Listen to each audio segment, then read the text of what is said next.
Programme ऐसा है खैबर पख्तूनख्वा में आपको खुशामदीद कहते हैं। मैं हूँ जवेरिया बतूल और मैं हूँ आमना एहसान।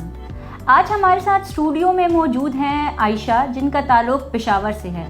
इन्होंने बहुत कम एज से ही डिफरेंट कॉम्पिटिशन्स में जीप रैलीज़ की पार्टिसिपेट करना शुरू कर दिया था, लेकिन रिसेंटली इन्होंने अभी वाटर क्रॉस जीप रैली में ना सिर्फ पार्टिसिपेट किया है बल्कि कामयाबी भी हासिल की है। उस इवेंट को जो है अपने नाम किया है इन्होंने।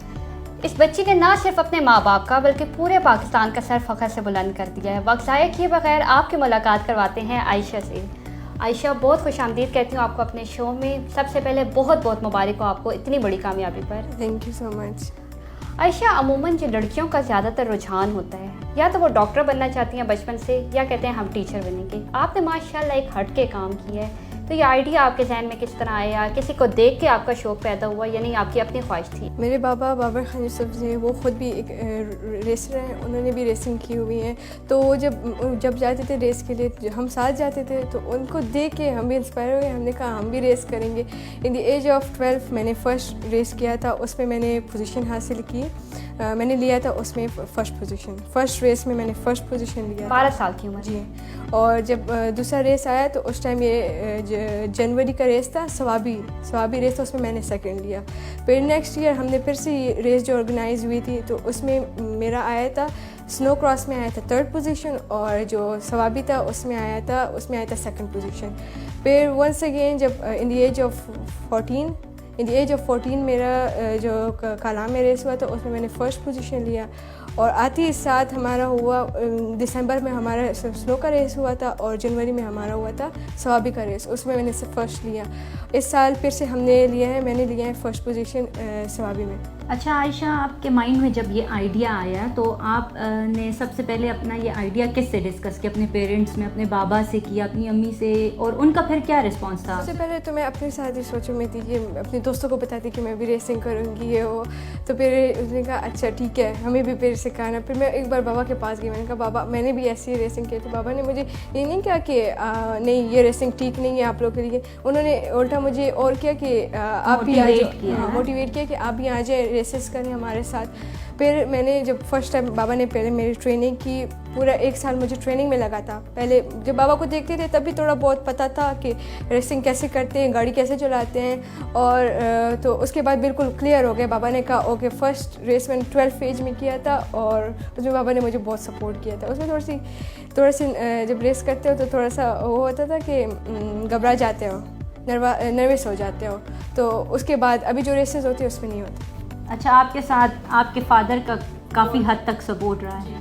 अच्छा, आप सिर्फ एक 15 साल की बच्ची हैं, काफ़ी छोटी उम्र है आपकी। इस एज में जीप चलाना, फिर वो कंपटीशन को जीतना एक बहुत बड़ी बात है। तो ये आपने कहाँ से ट्रेनिंग ली? किसने आपको ज़्यादा वो किया? मेरे बाबा, उन्होंने मुझे बाबा से सीखा था? अच्छा। 1 ईयर मुझे लगा ट्रेनिंग में, क्योंकि जब एक चीज़ सीखते उसमें टाइम लगता है, और ये तो रेसिंग है, तो ये एक तरफ से डेंजर भी है, एक तरफ से शौक भी है, तो दोनों है। एक अपने आप को एक तरफ से बचाना भी है, और दूसरी तरफ अपना शौक भी पूरा करना है। तो जब आपने सीखना शुरू किया तब आपकी कितनी एज थी? मैंने जब सीखना शुरू किया था तो उसमें मेरी 11 ईयर एज थी। 11 ईयर्स, माशाल्लाह। अच्छा, इसका कोई क्राइटेरिया है कि नहीं? क्योंकि मोस्टली हम लोग यही देखते हैं ना कि ड्राइविंग लाइसेंस का इशू होता है इस एज से, जो है 15-16 मिनिमम एज है ड्राइविंग करने के लिए। तो आप लोगों का भी फिर इस तरह कोई लाइसेंस का होता है या नहीं? ड्राइविंग लाइसेंस चाहिए होती है जब तो आप लोग रोड पे ड्राइव करो। अच्छा। मैं रोड पे नहीं करती, मैं अलाउड नहीं हूँ कि मैं जाऊँ घर से स्कूल जाऊँ, वो भी गाड़ी खुद लेके जाऊँ। मैं ऑफ रोड रेसर हूँ, मैं ऑफ रोड करती हूँ, मैं ऑफ रोडिंग करती हूँ। मैं एक ऑफ रोडिंग में ये होता है कि ट्रैक सीधा नहीं होता, मतलब ऊपर नीचे होता है बहुत।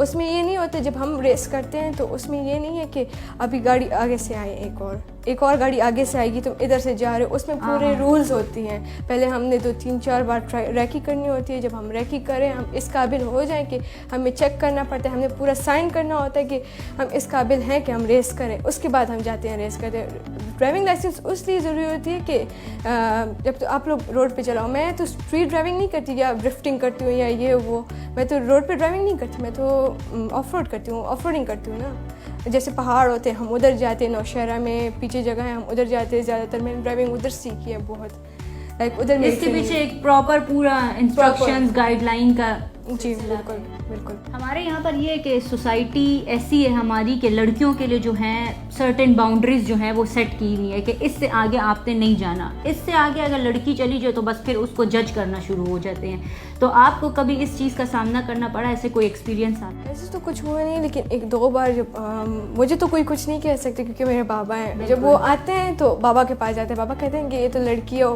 दूसरी बात ये पठान है और तो ये कैसे कर रही, क्यों कर रही है ये। तो बाबा कहते हैं कि पहली बात मैं इनका गार्डियन हूँ, दूसरी बात इनको मैं गाइड करता हूँ कि लोग क्या करते हैं, कहते ये मेरी मर्ज़ी है, दूसरी बात ये। और बाबा का ये है कि लोग बहुत कुछ कहते हैं लेकिन बाबा उनको एक जवाब देते हैं कि देखिए कि आप लोग, अब हम चाहते हैं कि अगर आप भी इस प्लेटफॉर्म में आना चाहते हैं हमें बताएं, हम आपको अप्रिशिएट करेंगे, हम और भी खुश होंगे कि हमारे साथ कोई आ रहा है और भी खुश है। मेरी बहुत दोस्त हैं जिनके बाबा ऐसे थे, लेकिन जब उनसे मैं मिली तो उनसे मैंने बात की। अब मैं भी माशाल्लाह एक लड़की की ट्रेनिंग कर रही हूँ फ्रॉम सवाब, वो इस्लामाबाद में होती है, वो आती है, उनकी मैं ट्रेनिंग करती हूँ खुद। तो उनको मैंने इस कदर बनाया कि वो अपना माइंड खोलें, ये बंद ना रखें, मतलब माइंड जब खोलेंगे तभी आप कुछ करेंगे ना। ये अच्छी बात है ना कि वो आप उनको मोटिवेट करें, लेकिन आपके पीछे भी फ्रंट पे आपके फादर हैं। मेरे फादर है। आप जब एक इस इंटरनेशनल लेवल पे कोई आता है ना तो पीछे से बहुत बातें होती है, बातों को सुनेंगे तो आप पीछे हटेंगे, तो ये बातें कभी सुननी नहीं है, आगे आना चाहिए। बहुत स्पोर्ट्स है जैसे क्रिकेट, जैसे फुटबॉल होती हैं, उधर लड़कियाँ होती हैं, ये तो छोटी सी रेस, ये तो छोटी सी कंपटीशन है, आ जाए रेस करें, मादी आ जाए मेरे साथ, अभी मुझसे कोई टेस्ट ले ले गाड़ी में, मैं बिल्कुल आपको देती हूँ। अगर मैं अगर उसमें ना जीत सकी तो फिर आप बताएं। माशाल्लाह।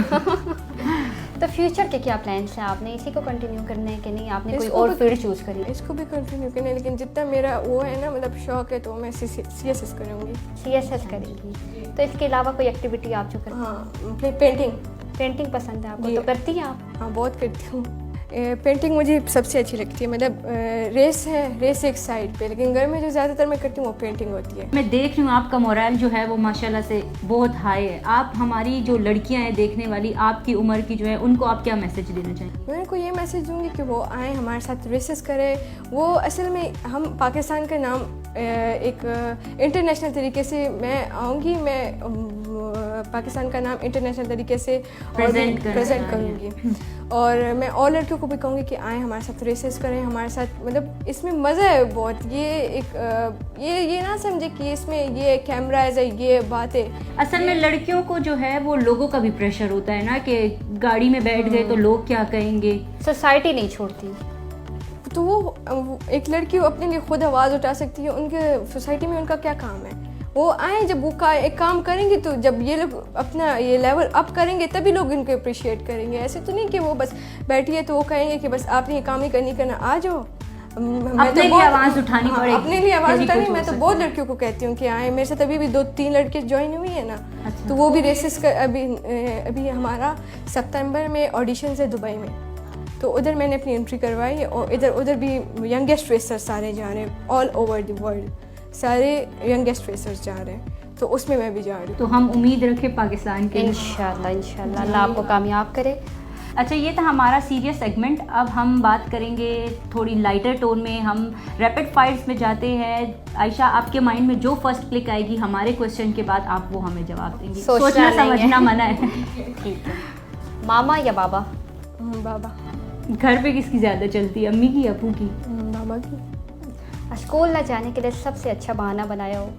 वो तबीयत ख़राब है, नहीं जाना। बस वो मान जाते हैं? क्या कहते हैं?